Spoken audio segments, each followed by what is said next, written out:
The coastal road is causing serious gbege. Listen to what the president said, because this is a warning to investors and also to developers. Listening very well. Let me at this stage warn all developers. The federal government will enforce the setback. If not for anything, it's for the interests of our nation. Development without approval will not be compensated. We have gazetted and published the setback. We are going to enforce it rigidly in every way possible. The president said that a reasonable setback is needed for a couple of things. He mentioned for development, for infrastructure, and a couple of things. This was on the day that the coastal road was launched, the 30 kilometer, which they make reference to. Then the question is this: what is that reasonable setback that is needed? Listen to what the minister said also. Mr. President, I'm happy the governors are here, and I want to announce your order that the governors weigh this coastal highway, the Abuja-Kano, the Trans-Hara, the Akwanga, Jos, Bauchi, Gombe roads, the 4 legacy projects, that they must give us a minimum of 500 meters from the edge of our carriageway, which will be part of the tolling arrangements, so that the return on investment will be fruitful. We have submitted what we mapped out to the governor of Lagos State. We will submit to Ogun State. We will submit to the governor of Ondo State, and of course Sokoto and Kebbi. And I'm happy that they are your children, sir. They have listened to you. They will give us this land. So from what the minister said, you will hear him make reference to 500 meters. For those of you who don't understand what 500 meter means, an average football pitch is around 100 meter. That is 5 of that are setback. We don't understand whether it is throughout the coastal road, the Lagos-Calabar coastal road, or is just for the toll gate axis. That we don't know yet. So, but things will unfold as things goes on. Then the question is this: does the federal government have the right to take those land? Because we got to, at least for most of us, we are aware that lands are being controlled by the state government. How come the federal government is having overriding interests on that land? There's an article that was published on the Guardians. I'll put it on the screen for you to see. And I read the article, and I was able to get out some facts from that article.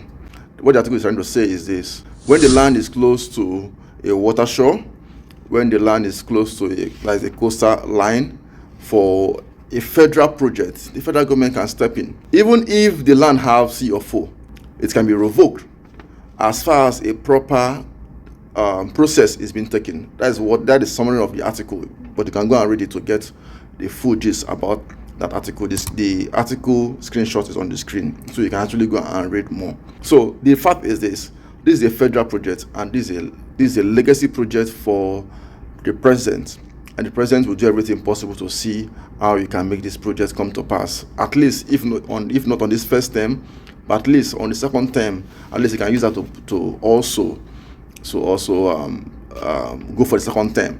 Then the question is this: can the federal government revoke a land or take over your land if you have land that is? According to what we've heard so far, the president said that a setback is needed, which is a normal thing. The minister said about 500 meter. Some other articles online said 100 meter, 200, 250 meter.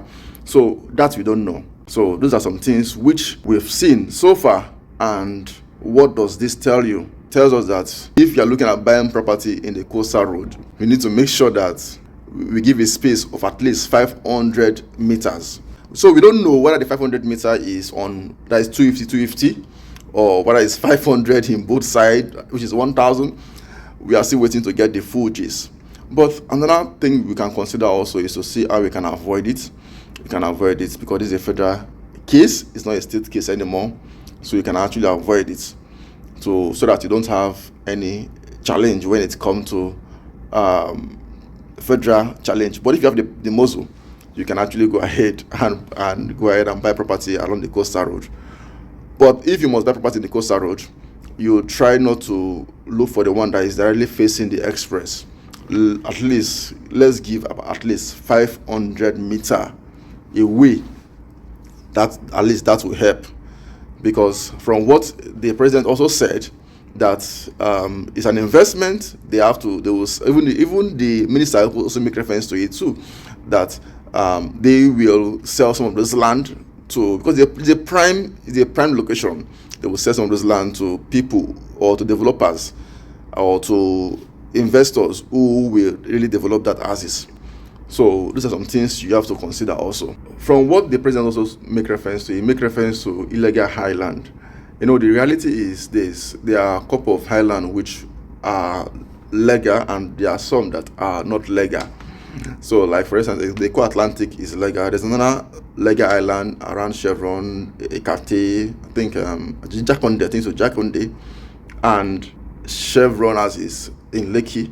So there's some islands that are legal, but there's some islands that are not legal. People are just going ahead to just and feel. And what I would recommend is this: for now, I recommend is try to avoid property that is close to the shoreline. If you read the article on The Guardian, you'll see where they make reference to that property that is at least 100 meters from the shoreline is federal government property. So you need to avoid it. You need to avoid it. And also another thing I read, which allegedly, let me use that word, that the coastal road, it was actually diverted to a new alignment, but toward the Dangote refinery. If they follow that alignment, that it will enter the refinery. So I think from what I heard or what I read, there's tendency that it might be redirected back to the former alignment, but that we don't know yet. I don't know yet. So we're waiting until where they get to that point. But for now, I would recommend that if you are looking at getting property in the Lagos-Calabar Coastal Road as is, I would recommend that let's try to avoid property facing the express. We should get the one. We should try to see how we can have at least 500 meters away from the coastal road to avoid trouble. That's what I would recommend. So, but the 500 meter, just like I said, we don't know whether it's just in the toll gate as is or throughout. But if it's throughout, that will be massive. So whatever we can avoid, let's avoid it. The real estate business in Lagos is risky. So, and if you see any property, try to involve a lawyer, involve a surveyor, so that they can do a proper due diligence on those property. I have a course on due diligence, which I would recommend that you check it. It is on landproperty.ng/free. Go and check it out. It will help you to avoid any challenge.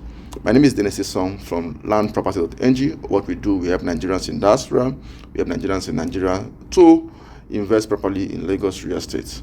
I just say, let me make reference to this Lagos-Calabar coastal saga for you to be aware of. Thank you so much. Follow and share this video to your friends, because it will be useful to them. And also, don't just share bad news. Share this.